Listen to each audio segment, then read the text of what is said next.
Olá, ladies and gentlemen.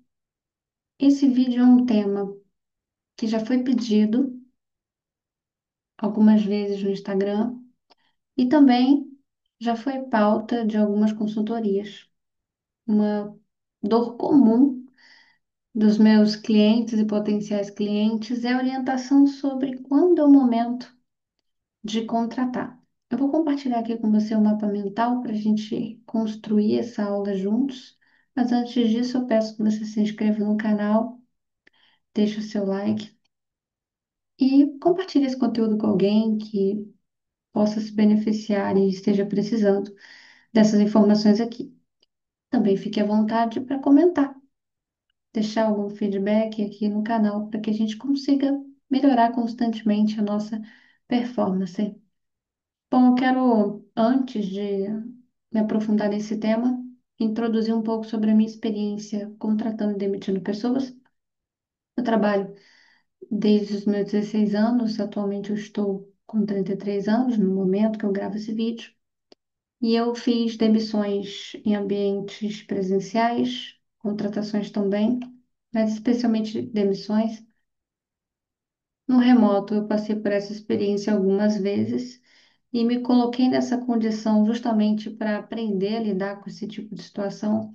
Você não aprende a contratar e demitir só lendo livros, eu não acredito nisso, eu acredito que realmente é passar pelo desconforto do processo e aprender na prática também com seus erros. Claro que ler sobre isso é importante, mas também viver o processo te ajuda a ter mais repertório sobre esse assunto. Eu tive experiências de contratar, de demitir, e eu vou trazer nessa aula essa vivência aqui, tá? Eu estou no digital há 5 anos. E nesse período eu contratei e demiti, tive que lidar com contratações dentro de projetos dos quais eu já fiz parte. E, enfim, também tive que ser a tomadora de decisão entre selecionar, entre recrutar, e contratar e também demitir. Eu passei por todos esses ciclos e fui eu que tive que dar essa notícia. Estou cada vez mais otimizando esse processo de contratar. Priorizo muito a questão do desligamento humanizado. Acho que há tantos anos lidando com o processo de desligamento, essa parte para mim é mais fácil do que contratar. Eu normalizo e sei que faz parte da jornada esse processo. Então não é algo doloroso, é algo que eu entendo que faz parte, a gente precisa intencionalmente desenhar essa jornada, porque ela não precisa necessariamente ser uma notícia traumática ou uma surpresa. Eu vou compartilhar minha tela. Montei essa aula aqui com a ajudinha da inteligência artificial. Então,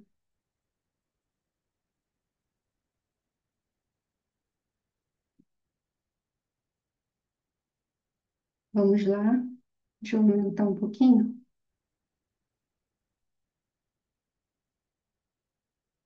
Qual é o momento certo da gente contratar um profissional digital? E aqui eu estou falando bem amplamente, viu? Profissional digital, entenda que pode ser um gestor de comunidade, um social media, um copywriter, qualquer profissional. O que eu mais vejo de erro no processo de contratação é errar no momento de contratar.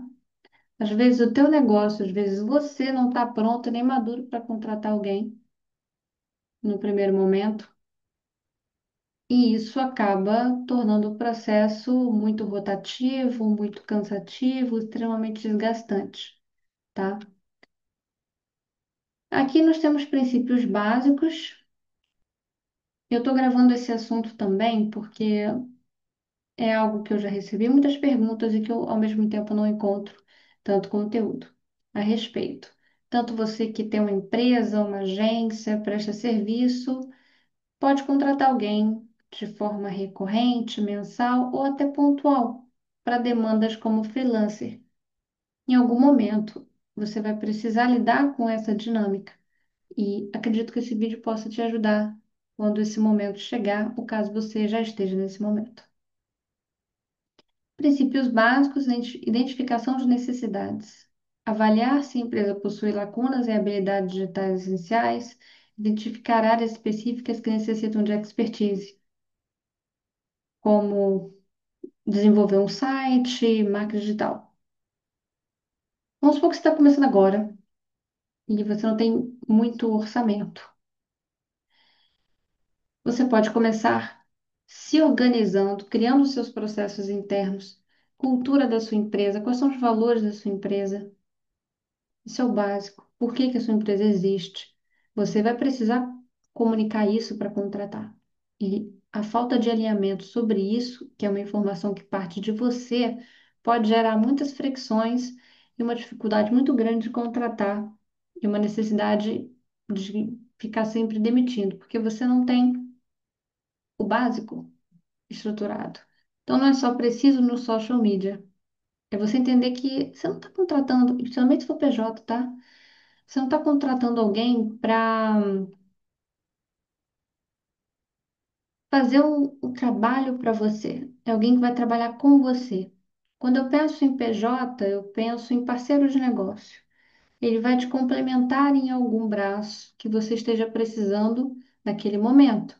Qual que é o objetivo do seu negócio? Na consultoria, nessa parte de criar comunidade, mesmo que o cliente ele não me contrate por um período longo de tempo, ou seja consultoria algo pontual, eu oriento essa visão para que ele tenha esse material, seja para me contratar ou para contratar qualquer outro profissional. É importante que ele entenda e que venha da parte dele a extrema clareza do quais são as demandas que eu preciso, como é que a minha empresa funciona. Eu vou te dar um exemplo claro, tá? Independente da senioridade ou o nível desse profissional, independente de quanto ele vai cobrar ou do orçamento que você tenha. Vamos supor que você tem aí a sua casa e você precisa contratar uma pessoa para limpar essa casa. Você pesquisa, encontra uma pessoa incrível, com boas referências, por indicação, confiável, né? Você não trabalhou ainda com aquela pessoa, por indicação você tem um pré-requisito de confiança. Vamos ver por essa perspectiva. Que esse foi o seu critério de selecionar aí aquela pessoa. E aí ela tem o primeiro dia de trabalho dela, ela terceirizando. E essa pessoa trabalha bem, né? Você até viu algum trabalho que ela tem entregue e tudo mais, tem boas referências. Só que aí você não tem uma coisa chamada onboarding, você tem que ter, seja para contratar CLT ou PJ. Eu defendo fortemente que as pessoas tenham um onboarding mínimo de aonde as coisas estão. A vassoura tá onde? Onde estão os produtos de limpeza? Não importa se essa pessoa é um profissional confiável e maravilhoso. Cadê a ferramenta, as coisas que ela precisa para trabalhar? Você precisa passar essa informação. Aí é o básico, é óbvio, precisa ser dito. E remotamente você precisa saber quais são as informações que você tem, que você precisa entregar para essa pessoa, como essa pessoa trabalha, como você funciona. Por exemplo, se você é um cliente que está do outro lado do mundo, com um fuso muito diferente aqui do Brasil, precisa alinhar a expectativa. Qual o melhor horário para a gente ter reuniões? Isso é importante. Quais ferramentas você utiliza para se organizar e trabalhar? Quais são os horários, né? A sua política de comunicação é preferencialmente por e-mail ou por WhatsApp? Final de semana você atende? Alinhar expectativas de uma comunicação mais assíncrona? Tudo isso, que é o óbvio, precisa ser conversado, porque é aí que os problemas acontecem, pela falta de comunicação desse óbvio. Então, se autorresponsabilize. Contratei. Ok, não deu certo, pode acontecer, mesmo você organizando tudo isso que eu falei. Mas por autorresponsabilidade eu entendo como é que eu melhoro o processo. Não deu certo, que bom. E assim, eu aprendi alguma coisa com esse que não deu bom, sabe? Com o que dá bom também eu aprendo, mas o que não dá certo eu também aprendo. Um dia essa pessoa vai sair da minha empresa, seja porque ela encontrou uma outra oportunidade, seja porque não funcionou. Eu preciso ter processo para isso. Alinhamento sobre e se não der certo? Como é que pode ser a nossa comunicação de desligamento? Você não precisa microgerenciar, principalmente PJ, não microgerencia a pessoa. Será que eu confio? Eu tenho que ver se ela está fazendo o mesmo? Não, não tem que ser assim. Quais são as reuniões que a gente vai ter ao longo da nossa jornada? O que que a gente vai medir dentro de um mês? O que que eu preciso te entregar? Como é que a gente confere, acompanha estrategicamente sem microgerenciar a experiência que está sendo feita ali para você? Se é um social media, por exemplo, poxa, é sua obrigação cliente aprovar a cópia, aprovar o design, aprovar o roteiro de conteúdo, onde as peças vão ser recicladas, o horário que vai ser postado, ainda que esse cliente te dê uma assessoria sobre isso, ainda, né, desculpa, o profissional te dê assessoria sobre isso, direcionamento e faça o serviço para você. É de sua responsabilidade determinados tipos de aprovação. Mesma coisa, eu aí, como estrategista de comunidade, preciso que você aprove o design da comunidade, preciso que você aprove o funil, preciso que você aprove o cronograma e as rotinas, é, de trabalho. Preciso deixar ciente, por mais que não seja você que vai executar, por mais que seja eu preciso deixar a par no radar da estratégia do que eu estou executando tática e operacionalmente falando, ok? Tirar o cliente do flow de microgerenciar é muito importante, porque eu, como profissional, posso ter uma entrega de excelência se o cliente não está maduro para receber isso, não está seguro, maduro para viver essa experiência, ele vai cancelar por melhor que seja a minha entrega. Então, continuando. Crescimento e expansão. Reconhecer sinais de crescimento que exigem suporte adicional, considerar ampliação de serviços ou produtos que exigem um profissional digital para otimização. Vamos dar um exemplo aqui? Não tenho muito orçamento. O que que eu consigo executar dentro do meu negócio? O que que eu não sou o gestor de tráfego? E agora, nesse momento, para minha estratégia, eu preciso trabalhar tráfego pago. É de sua responsabilidade entender os princípios, quais são os objetivos de campanha, o essencial da plataforma, ainda que não seja você que vai executar, para você ter repertório para conversar e alinhar expectativas com quem você está contratando. Então, vai contratar um gestor de comunidade, beleza, ele vai te orientar dentro do seu orçamento, dentro do que você vai entregar nessa comunidade, opções de plataforma para você escolher como cliente. É uma responsabilidade de uma entrega compartilhada sempre, tá? Então, é entender o momento. Até que ponto eu consigo fazer sozinho com excelência? Ok, isso é uma questão que eu preciso entender. Preciso entender a dinâmica do meu negócio todo, por mais que eu vá terceirizar isso ou não seja especialista, eu preciso entender a dinâmica ali do meu negócio. Quais são os objetivos, o porquê? Geralmente o que as pessoas contratam primeiro é o social media. Eu, Camila, vamos olhar assim pela grama do vizinho.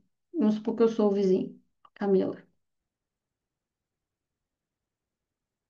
Eu já faço meu social media. Design não é uma dor para mim. Site também não. Eu adoraria ter todos esses profissionais comigo. Nesse momento não é prioridade. Eu consigo tocar tudo isso? Eu fiz tudo isso para os outros, isso me deu aptidão e agilidade para desenrolar para mim. Poderia ser melhor com web design, poderia ser melhor com N outros profissionais? Sim, mas eu não estou no momento de escalar esses profissionais agora. Eu perco qualidade fazendo sozinho? Não, eu atingi meu objetivo, então não é prioridade agora. Agora, se eu pego uma quantidade X de clientes, a minha prioridade é atendê-los bem. Então, eu posso treinar e terceirizar, terceirizando uma pessoa com um braço que ela me ajude na parte operacional.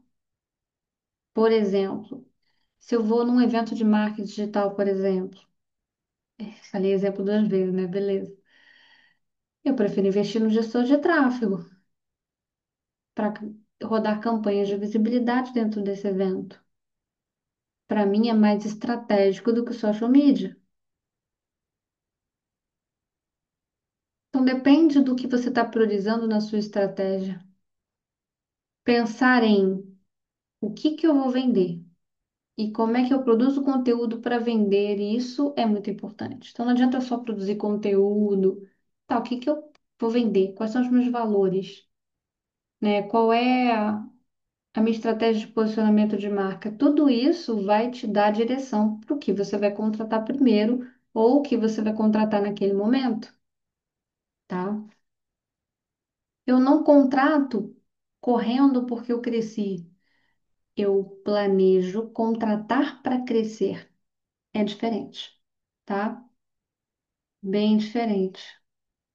Eu já cometi erros de contratar precocemente, no momento errado, enfim, mas eu sempre me preocupei muito em treinar as pessoas, em passar a visão, em ter tutorial para tudo o que eu preciso, e ensinar e acompanhar semanalmente.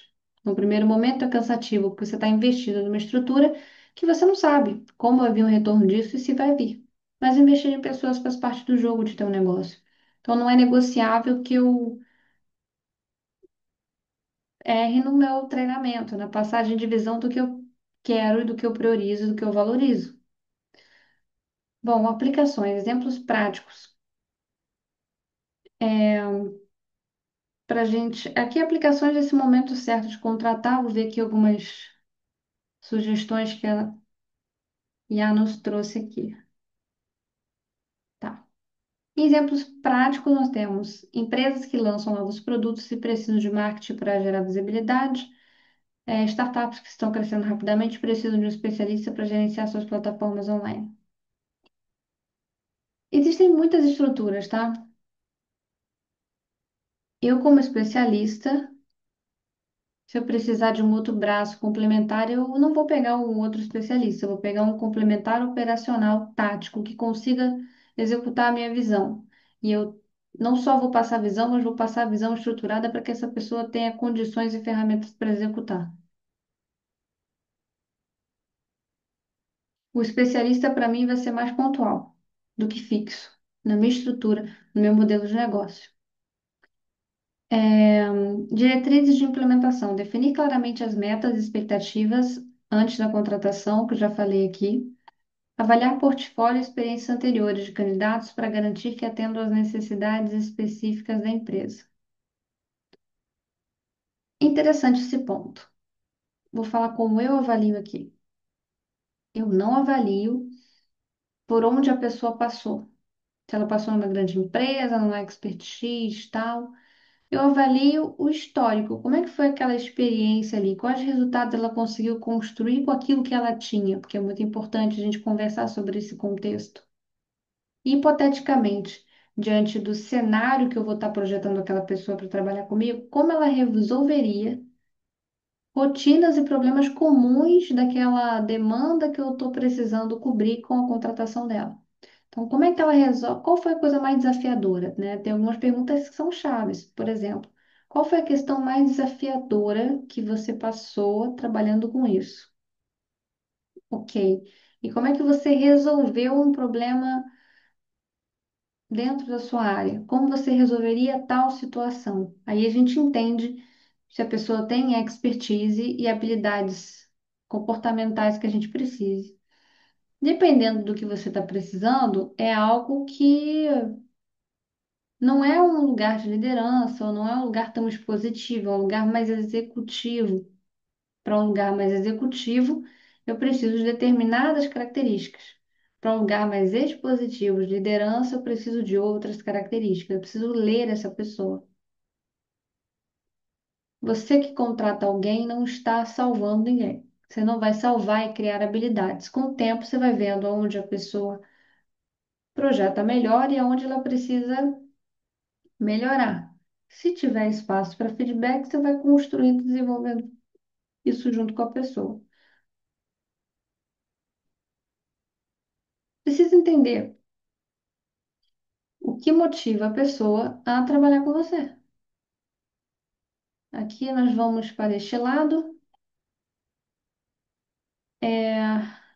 avaliação contínua, realizar revisões regulares para determinar se a contratação de um profissional continua a ser relevante à medida que a empresa evolui. Eu posso estar terceirizando alguém. É responsabilidade minha fazer um acompanhamento. Não precisa ser um acompanhamento diário, pode ser semanal, pode ser até mensal, mas tem que ter uma rotina de acompanhamento síncrono. Além do assíncrono, né, da tarefa X, prazo tal, executor, e deixar isso fluir, e aí no síncrono eu ver como é que isso foi feito, né, eu refinar ali a análise daquilo que foi entregue, até que a coisa consiga fluir com mais autonomia, digamos assim. Você acompanha sem vigiar. Esse é o acompanhamento na medida que eu considero de excelência. Acompanhar mudanças no mercado e nas necessidades da empresa para garantir que a equipe digital seja sempre alinhada. Tem uma coisa que é muito comum que se chama o período teste, né? O período de um mês ou o período de 3 meses.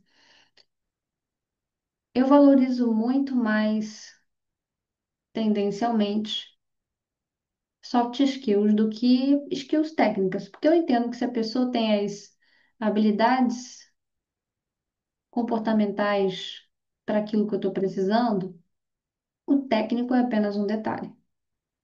E tem coisas que eu não ensino. Eu não ensino motivação, eu não ensino disciplina, eu não ensino empatia. Eu até posso introduzir esses conceitos, a pessoa pode estudar, se esforçar muito e de fato conseguir é, se desenvolver, mas vai levar mais tempo do que aquela pessoa que já tem aquilo nela, aquela força dentro dela. Claro que eu sou responsável também por nutrir e alimentar, mas ela tem isso nela, na base dela. O profissionalismo dela é importante. No remoto, habilidades como disciplina e automotivação são muito importantes e são das mais difíceis da gente encontrar, e eu busco isso. Benefício, é meu exemplo, tá? Estou sempre trazendo exemplos daqui, do meu jardim, para você. Aí você modela de acordo, né, com a tua estrutura. Benefícios da contratação. Benefícios de contratar alguém para te ajudar. Profissionalismo e expertise, e aqui a gente tem outro tópico, foco em resultado. Em profissionalismo e expertise, nós temos garantir que a empresa tenha acesso a conhecimentos atualizados e melhores práticas do setor. Vou dar um exemplo de quando alguém vê um benefício me contratar. A curva de aprendizagem, curadoria sobre uma ferramenta nova, sobre como é que eu resolvo um problema X, vale muito a pena o investimento nas consultorias, porque você erra menos e consegue ser assertivo com mais agilidade. Isso faz você ter muitas economias por erros e tempos que você levaria para tomar uma decisão, sendo que eu tô aqui para te ajudar e resolver mais rápido. Eu priorizo muito a objetividade, né? Acho que tem gente que prioriza vender uma solução por mais tempo, muito mais caro. Eu prefiro ser paga para facilitar a solução, ajudar a compor a solução. Quanto mais rápido, melhor, se for possível, que seja realizado dessa forma. Então, eu quero conhecer a plataforma X. Fulano trabalha com a plataforma X. Então, eu contrato a consultoria de fulano. A prestação de serviço já é uma outra configuração, não é um serviço pontual, é um serviço contínuo. Então, requer mais terceirização. Consultoria é uma orientação. Então, quando você paga por uma consultoria, você quer uma solução rápida, você quer economizar tempo e dinheiro. Ah, mas eu estou investindo dinheiro em alguém. Sim, mas isso vai te trazer mais assertividade, vai te trazer uma economia de tempo, vai te trazer mais resultado. Você tem ganhos em determinados tipos de investimento que você faz, tá? Permitir que a equipe interna se concentre em suas responsabilidades principais, enquanto o profissional digital cuida das estratégias online. Aqui a gente fala da cadeirinha de estrategista especialista, né? Melhorar o ROI, retorno sobre investimento, através de abordagens mais eficazes nas ações digitais.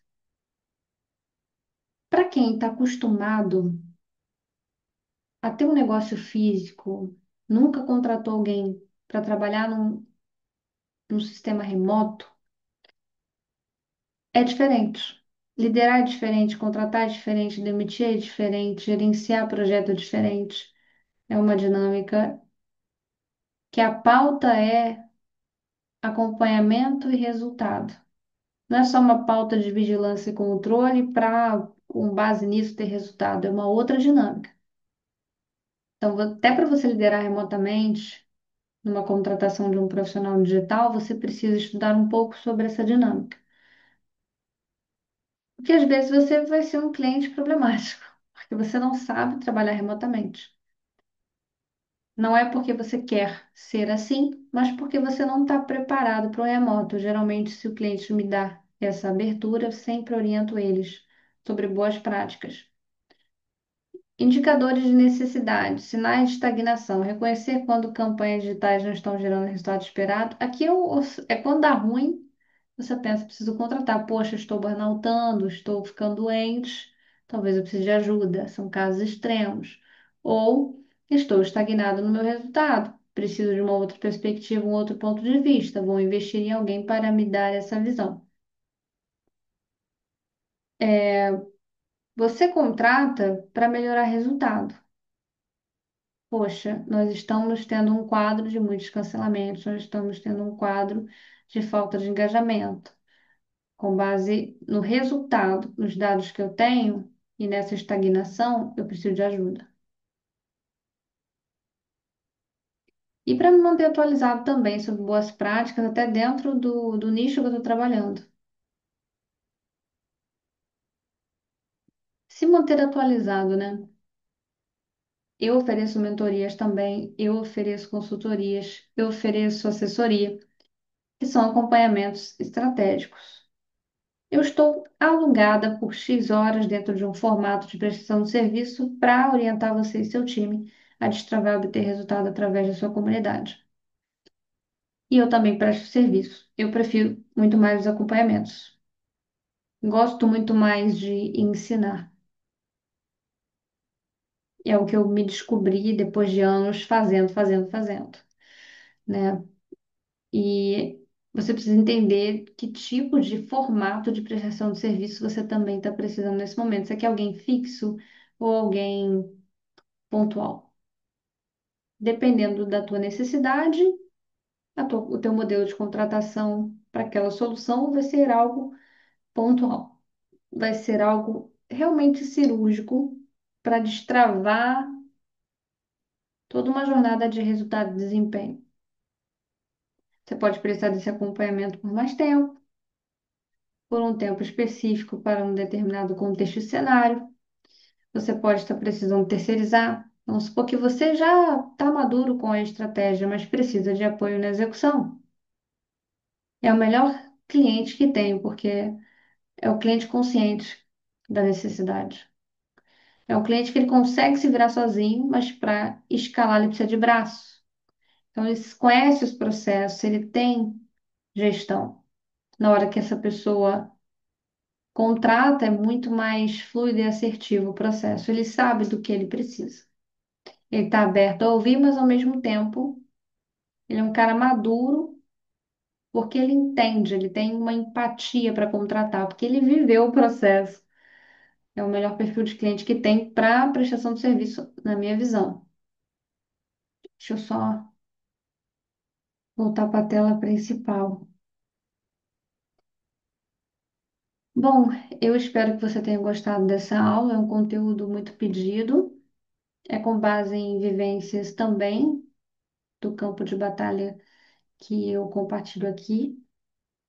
Vale a pena reforçar que eu espero que você se inscreva no canal, ative as notificações, deixe o seu like, para que esse conteúdo tenha a oportunidade de chegar para mais pessoas que possam estar precisando também dessa informação. Eu agradeço pelo seu tempo e também te parabenizo por estar investindo em você. A partir do momento que você assiste uma aula sobre um assunto, você está investindo também no seu negócio. Eu espero que eu tenha trazido clareza. Eu sempre procuro trazer uma relação de ganha-ganha, ou seja, eu preciso pensar pela minha perspectiva em cenários onde eu estou contratada, como é que eu flua e faça uma boa entrega, e ao mesmo tempo eu também, em algumas situações, estou na cadeira de contratante, por eu ter assumido as duas cadeiras em momentos e posições diferentes.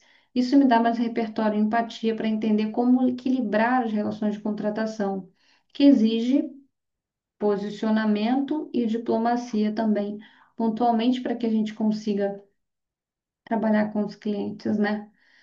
E ser cliente também. Às vezes a gente precisa estudar para se tornar um bom cliente. Da mesma forma que em alguns momentos a gente precisa estudar para saber lidar com variados perfis de clientes e saber qual perfil de cliente a gente quer ter e qual tipo de cliente a gente quer ser, né? A gente, quando contrata alguém, tá muito nessa de dar feedback, né, para o contratado. Mas muitas vezes a gente se esquece da importância que também existe na posição invertida. Como foi trabalhar comigo? Como foi a experiência? Como eu poderia melhorar para contratar outras pessoas? Essa posição invertida do feedback também ajuda a sua empresa a crescer. E eu gostaria de plantar essa semente aqui, através desse vídeo, tá bom? Te vejo no próximo conteúdo, sempre à frente, fora da curva.